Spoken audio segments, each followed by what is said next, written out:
ആദ്യം തന്നെ ദേവകുമാരനും മാതാവിനും 1000 നന്ദി. എൻ്റെ പേര് സ്റ്റെഫി. ഞാനിപ്പം ഡൽഹിയിൽ നിന്നാണ് വരുന്നത്. ലോ പഠിക്കുവാണ്.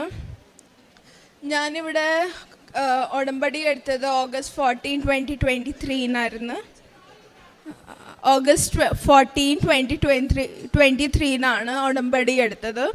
ഇവിടെ വരാൻ പറ്റിയില്ല. അപ്പം ഞാനും അമ്മയും ഓൺലൈൻ ഉടമ്പടി എടുത്ത് പ്രാർത്ഥിക്കാൻ തുടങ്ങി. എൻ്റെ ജീവിതത്തിലെ ഫസ്റ്റ് അത്ഭുതമായിരുന്നു. എൻ്റെ പരീക്ഷയായിരുന്നു. ഞാൻ ലോ എടുക്കാൻ തുടങ്ങിയ ദിവസം തൊട്ട് എനിക്ക് ഓരോരോ തടസ്സങ്ങളായിരുന്നു. പേപ്പർ എനിക്ക് എഴുതാൻ വരുമ്പോൾ അസുഖങ്ങളുണ്ടായിരുന്നു. അങ്ങനെ ഞാൻ മാതാവിനോട് പ്രാർത്ഥിക്കാൻ തുടങ്ങി. എൻ്റെ പരീക്ഷ എത്താറായി, മാതാവ് ഒരു തടസ്സമില്ലാതെ എനിക്ക് എഴുതാൻ പറ്റണമെന്ന് ഞാൻ പ്രാർത്ഥിക്കാൻ തുടങ്ങി. അങ്ങനെ എൻ്റെ എക്സാം ഡേറ്റ് വന്നു. എനിക്ക് ഫീസ് കെട്ടണമായിരുന്നു. ഫീസ് കെട്ടാൻ അത്രയും അമൗണ്ട് ഇല്ലായിരുന്നു. ഞങ്ങൾ എല്ലാവരോടും ചോദിക്കുമായിരുന്നു മണി ലെൻഡ് ചെയ്യാൻ പറ്റുമോ. അപ്പോൾ എല്ലാവരും പറയാൻ പറ്റത്തില്ല. അങ്ങനെ പരീക്ഷയുടെ 2 ദിവസം മുമ്പേ ഞാൻ മാതാവിനോട് കുറേ പ്രാർത്ഥിക്കുമായിരുന്നു. മാതാവേ, എനിക്ക് എന്തായാലും എനിക്ക് ഈ പരീക്ഷ എഴുതിയേ പറ്റത്തുള്ളൂ. അങ്ങനെ പ്രാർത്ഥിച്ച് എൻ്റെ എല്ലാ ഹോപ്പ് ഞാൻ മാതാവിലായിരുന്നു വെച്ചത്. ഒരു അത്ഭുതം നടക്കണമെന്ന് പ്രാർത്ഥിച്ചു.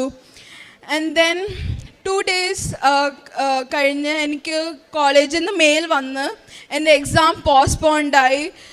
ആൻഡ് അത് കണ്ടപ്പോൾ എനിക്ക് ഭയങ്കര വിശ്വാസമായി മാതാവിനോട്. ഞാൻ അങ്ങനെ പ്രാർത്ഥിക്കാൻ തുടങ്ങി. മാതാവേ, ഇനി ഒരു വഴി തുറന്ന് എനിക്ക് ഫീസ് അടയ്ക്കാനുള്ള പണം കൂടി വേണം. അങ്ങനെ അത്ഭുതമായിട്ട് എന്നെ ഒരു അങ്കിൾ ത്രൂ എന്നെ സഹായിച്ചു. അയാൾ ഒരിക്കലും ആരും സഹായിക്കത്തില്ല. അയാൾ ഇങ്ങോട്ട് വന്ന് അപ്രോച്ച് ചെയ്ത് മോളെ സഹായിക്കാമെന്ന് പറഞ്ഞ് എന്നെ സഹായിച്ചു. അങ്ങനെ ഫീസ് അടച്ച് എനിക്ക് എഴുതാൻ പറ്റി പേപ്പർ. അങ്ങനെ എൻ്റെ ജീവിതത്തിലെ ആദ്യത്തെ അത്ഭുതം മാതാവ് അങ്ങനെ ചെയ്തു. രണ്ടാമത്തെ അത്ഭുതമായിരുന്നു, ഞാൻ 22 years ഡൽഹിയിൽ ഒരു വീട്ടിലായിരുന്നു, റെൻറ്റിൽ താമസിക്കുമായിരുന്നു. അവിടെ ഫിനാൻഷ്യലി അസുഖങ്ങളും ഭയങ്കര പ്രശ്നങ്ങളൊക്കെ ആയിരുന്നു ആ വീട്ടിൽ താമസിച്ചപ്പോൾ. ഞങ്ങൾ കുറേ ട്രൈ ചെയ്യുമായിരുന്നു ആ വീട്ടിൽ നിന്ന് മാറാൻ, പക്ഷെ പറ്റുന്നില്ലായിരുന്നു. ഓരോരോ തടസ്സങ്ങൾ വരുമായിരുന്നു ആ വീട് മാറിപ്പോവാൻ. അപ്പോൾ ഞങ്ങൾ ഈ ഓൺലൈൻ ഉടമ്പടി കഴിയുന്ന 2 ദിവസം മുമ്പേ ഞങ്ങളോട് ഇങ്ങോട്ട് വന്ന ഒരാൾ പറയായിരുന്നു, നിങ്ങൾ ഇവിടെ ഒരു വീട് ഉണ്ട്, നിങ്ങൾ അത് പോയി കണ്ട് വാങ്ങിക്കാനെങ്കിൽ പറയാം. അങ്ങനെ ഞാനും അമ്മയും പോയി ആ വീട് കണ്ടു. അത് ഞാൻ ആഗ്രഹിച്ച പോലെ ഒരു വീടായിരുന്നു. അങ്ങനെ മാതാവ് 22 വർഷം തൊട്ട് ഞങ്ങൾ കുടുംബമായി എത്ര ട്രൈ ചെയ്യും അവിടുന്ന് മാറാൻ പറ്റത്തില്ല. പക്ഷെ ഓൺലൈൻ ഉടമ്പടി കഴിയുന്നവരും അത് അമ്മ മാതാവ് ഞങ്ങൾക്ക് ആ പുതിയ വീട് തന്ന് സഹായിച്ചു. അങ്ങനെ ഞാൻ ഈ 2 അനുഗ്രഹം കഴിഞ്ഞിട്ട് ഞാൻ ഇവിടെ തീർത്ഥാടന ഉടമ്പടി വന്നെടുത്തു. എൻ്റെ ആദ്യത്തെ നിയോഗം എൻ്റെ എഡ്യൂക്കേഷൻ ലോൺ തന്നെയായിരുന്നു. ഞാൻ ഫസ്റ്റ് ഒരു ബാങ്കിൽ അപ്ലൈ ചെയ്തു. അവിടെ മാനേജർ പറഞ്ഞു സാങ്ഷൻ ചെയ്ത് തരാം ലോൺ. പക്ഷേ അറ്റ് ദി എൻഡ് മൂമെൻറ്റ് എൻ്റെ ആ മാനേജർ ട്രാൻസ്ഫർ ആയി പോവുകയും ചെയ്തു. പുതിയ മാനേജർ വന്നു. പുതിയ മാനേജർ പറഞ്ഞു എൻ്റെ ലോൺ സാങ്ഷൻ ആക്കി തരാൻ പറ്റത്തില്ല. ഞാൻ കുറേ പറഞ്ഞു എനിക്ക് എഡ്യൂക്കേഷൻ ലോൺ തരണമെന്ന്. പക്ഷേ ആ മാനേജർ അഗ്രി ചെയ്യുന്നില്ലായിരുന്നു. അങ്ങനെ അവിടുന്ന് റിജക്ഷനായി. ഞാൻ കുറേ ബാങ്കിൽ അപ്ലൈ ചെയ്തു. അവിടുത്തെ ടേംസ് ആൻഡ് കണ്ടീഷൻ കൊണ്ട് ഞാൻ പിന്നെ ആ ബാങ്കിലൊക്കെ അപ്ലൈ ചെയ്യാതിരുന്നു. പിന്നെ ലാസ്റ്റ് ഹോപ്പ് ഞാൻ ഇവിടെ വന്ന് അമ്മയോട് പറഞ്ഞു, മാതാവേ, ഈ ബാങ്കിൽ ലാസ്റ്റ് ഞാൻ കൊടുക്കുക, ഇനി അമ്മയുടെ കയ്യില്ല, ഇനി അമ്മ ആണ് ഇതിന് ചെയ്യേണ്ടത്.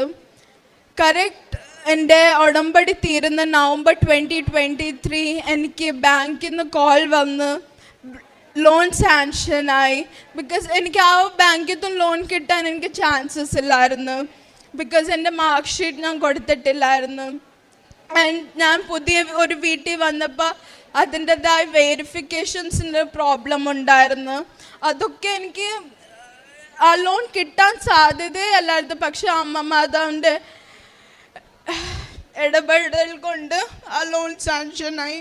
ഇപ്പം എനിക്ക് പഠിക്കാൻ പറ്റും. എൻ്റെ without any problem I can complete my education.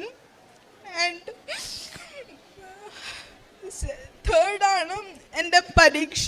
എനിക്ക് എൻ്റെ 4th സെമ്മിൻ്റെ സമയത്തും ഇങ്ങനെ എക്സാം ഫീസ് അടയ്ക്കാതെ പ്രശ്നങ്ങൾ വരുമ്പോൾ എൻ്റെ മാതാവ് എന്നെ സഹായിച്ചു. And the second miracle is, ഒരു ദിവസം ഞാൻ കോളേജിൽ നിന്ന് തിരിച്ചു വന്നപ്പോൾ എൻ്റെ അമ്മയ്ക്ക് ഒട്ടും വയ്യായിരുന്നു. ഞാൻ നോക്കിയപ്പോൾ അമ്മയ്ക്ക് സംസാരിക്കാൻ പറ്റുന്നില്ലായിരുന്നു. ഞാൻ പേടിച്ചു പോയി. ആൻഡ് ദെൻ ഞാൻ അമ്മയോട് പറയായിരുന്നു, അമ്മ എന്തെങ്കിലും പറയാമോ? ഒന്നും പറയുന്നില്ല. ഞാൻ പപ്പയെ വിളിച്ചു. ഞാൻ പറഞ്ഞു, പപ്പ ഫോൺ എടുക്കുന്നില്ല. പിന്നെ നെയ്ബേഴ്സിനെ വിളിച്ചു, ആരും ഫോൺ എടുക്കുന്നില്ലായിരുന്നു. അപ്പം ഞാൻ അമ്മയോട് പറഞ്ഞു അമ്മ റെഡിയാണ്, നമുക്ക് ഹോസ്പിറ്റലിൽ പോകാം. ഞാൻ മാതാവിനോട് പ്രാർത്ഥിച്ചു, മാതാവേ രാത്രി 7 മണിയെ എനിക്ക് തന്നെ ഹോസ്പിറ്റലിൽ പോകാൻ ധൈര്യപ്പെടുത്തി തരണമേ. അങ്ങനെ ഞങ്ങൾ 2 പേരും റെഡിയായി. ഞാൻ തൈലവും ന്യൂസ് പേപ്പറും ഉപ്പും എടുത്ത് അമ്മയുടെ വായിൽ കുരിശ് പേട്ടി അങ്ങനെ കൊടുത്തു. ഞാൻ വണ്ടി പോകുന്ന സമയം മാതാവിനോട് കുറേ പ്രാർത്ഥിച്ചു, മാതാവേ ECG എടുക്കുമ്പോൾ എല്ലാം നോർമലായിരിക്കണേ, അമ്മയുടെ നെഞ്ചുവേദന ഒക്കെ സൗഖ്യപ്പെടുത്തണമേ. ഞാൻ ഹോസ്പിറ്റലിൽ നിന്ന് ഇറങ്ങി അപ്പം തന്നെ അമ്മ ECG എടുക്കാൻ പോകുന്ന മുമ്പേ തന്നെ ഞാൻ മാതാവിനോട് പറഞ്ഞു, അമ്മ ഇറങ്ങി വരുമ്പോൾ തന്നെ അമ്മയെ സൗഖ്യപ്പെടുത്തണം, അമ്മയുടെ റിപ്പോർട്ടൊക്കെ നോർമലായിരിക്കണമേ. അമ്മ ECG എടുത്തു, റിപ്പോർട്ട് വന്നു, എല്ലാം നോർമലായിരുന്നു. പിന്നെ എല്ലാം കാര്യം അവിടുന്ന് ഇറങ്ങി വരുക, മെഡിസിൻ, അതെല്ലാം മാതാവിൻ്റെ ഒരു കൃപയായിരുന്നു. രാത്രി ഞാനും അമ്മ മാത്രം ആ ഹോസ്പിറ്റലിൽ. അമ്മയുടെ ഒരു ഇടപെടൽ കൊണ്ട് മാത്രമാണ് എല്ലാം കാര്യം നടന്നത്. അങ്ങനെ എൻ്റെ ജീവിതത്തിൽ കുറേ ചേഞ്ചസ് ഉണ്ട്. ഞാൻ ഫസ്റ്റ് മാതാവിൽ ബിലീവ് ചെയ്യത്തില്ലായിരുന്നു. ബട്ട് ഇങ്ങനെ കുറച്ച് ചെറിയ അത്ഭുതങ്ങൾ നടന്ന് എനിക്ക് മാതാവിൽ കൂടുതൽ വിശ്വാസമായി. ആൻഡ് ആസ് എ യൂത്ത് ഞാൻ പറയുന്നു, ഐ എം സീറോ വിതൗട്ട് മാതാവ് ആൻഡ് ഗോഡ്. എൻ്റെ ലൈഫിൽ മാതാവും തിരുകുമാരനില്ലെങ്കിൽ എൻ്റെ ലൈഫിൽ it's difficult for me to go. പ്രേക്ഷിത വേലയിൽ ഞാൻ ആദ്യം തന്നെ പള്ളിയിലിരുന്നപ്പോൾ ന്യൂസ് പേപ്പർ കൊടുക്കാൻ എനിക്ക് ഹെസിറ്റേഷൻ ആയിരുന്നു. എങ്ങനെ കൊടുക്കും, എന്താൾക്കാർ വിചാരിക്കും. അപ്പം ഞാൻ പള്ളിയിൽ നിന്ന് പ്രാർത്ഥിച്ച് ഇറങ്ങിയപ്പോൾ ഞാനൊരു ആൻറ്റിയെ കണ്ടു. ആൻറ്റി എന്നോട് ചോദിച്ചു, കൃപാസനമാണോ? ഞാൻ പറഞ്ഞു അതെ ആൻറ്റി. അപ്പോൾ ആൻറ്റി എന്നെ എൻകറേജ് ചെയ്തു, മോളെ ഇങ്ങനത്തെ പ്രവൃത്തികൾ ഇനി മുമ്പോട്ട് ചെയ്യണം.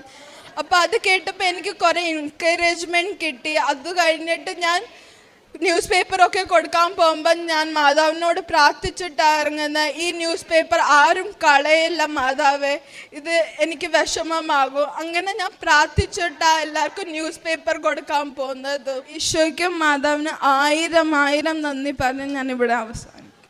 സാക്ഷ്യം വളരെ വ്യക്തമായിട്ട് നമ്മൾ കേൾക്കുമ്പോൾ, ഈ വളരെ ചെറുപ്പത്തിൽ 21 വയസ്സാണ് ഈ മകൾക്കുള്ളത്. അപ്പം സ്വാഭാവികമായിട്ടും മനുഷ്യരായിരിക്കുമ്പോൾ തന്നെ നമുക്ക് ഈ അടയാളങ്ങൾ വിശ്വാസത്തിൽ ആവശ്യപ്പെടുക എന്ന് പറയുന്നത് സ്വാഭാവികമാണ്. ഈശോയ്ക്ക് അത് വ്യക്തമായിട്ട് അറിയുകയും ചെയ്യാം. അതുകൊണ്ടാണ് സുവിശേഷം വായിക്കുമ്പോൾ കർത്താവ് തൻ്റെ സുവിശേഷ പ്രഘോഷണത്തിൻ്റെയും കൈമാറ്റത്തിൻ്റെയും ഭാഗമായിട്ട് അത്ഭുതങ്ങളും അടയാളങ്ങളും പ്രവർത്തിക്കുന്നുണ്ട്. അത് കാനായിലെ കല്യാണ വിരുന്ന് തൊട്ട് ഒരു അത്ഭുതങ്ങളുടെ അടയാളങ്ങളുടെയും ഒരു ഘോഷയാത്ര സുവിശേഷത്തിൽ റിപ്പോർട്ട് ചെയ്യുന്നുണ്ട്. പക്ഷേ ആ അത്ഭുതങ്ങൾക്കും അടയാളങ്ങൾക്കും ശേഷം കർത്താവ് വലിയ പാഠങ്ങൾ പഠിപ്പിക്കുന്നുണ്ട്. അത് അടയാളങ്ങൾ കണ്ട് ആളുകൾ വിശ്വസിക്കണം, ആ വിശ്വാസം എല്ലാവരിലേക്കും എത്തിച്ചേരണമെന്നൊക്കെ ദൈവം ആഗ്രഹിക്കുന്നു എന്നുള്ളത് ഏറ്റവും പ്രധാനപ്പെട്ടതാണ്. അതുകൊണ്ട് തന്നെയാണ് ഉടമ്പടിയിൽ നമ്മുടെ വിശ്വാസത്തെ ആഴപ്പെടുത്തുക എന്നുള്ളതാണ് മെയിൻ ഫോക്കസ്. അപ്പോൾ അത് ചെറുപ്പമാണെങ്കിലും ജീവിതത്തിൻ്റെ ഏത് കാലഘട്ടത്തിലാണെങ്കിലും വിശ്വാസത്തിലിരിക്കുന്ന ഒരു വ്യക്തിയെ സംബന്ധിച്ചിടത്തോളം അടയാളങ്ങളുടെ ഒരു സ്ഥിരീകരണം ലഭിക്കുമ്പോൾ നമ്മൾ വിളിക്കുന്ന അല്ലെങ്കിൽ നമ്മൾ പ്രാർത്ഥിക്കുന്ന പ്രാർത്ഥനയിലൊരു കണ്ടൻ്റ് ഉണ്ട്, അല്ലെങ്കിൽ അത് സത്യമാണ് എന്നുള്ളൊരു ബോധ്യം ലഭിക്കും. അത് പ്രാർത്ഥനാപൂർവം ഒരു വ്യക്തി അമ്മ മാതാവിൻ്റെ കരം പിടിച്ച് മുന്നോട്ട് പോകുമ്പോൾ ആ ഒരു വേഗതയിലൂടെ ഇത് ലഭിക്കുമെന്നുള്ളതാണ് ഉടമ്പടി പ്രാർത്ഥന. ഇപ്പോൾ ഈ മകളുടെ ജീവിതത്തിലും അത് 2-3 അനുഭവങ്ങളായിട്ട് പറയുന്നുണ്ട്.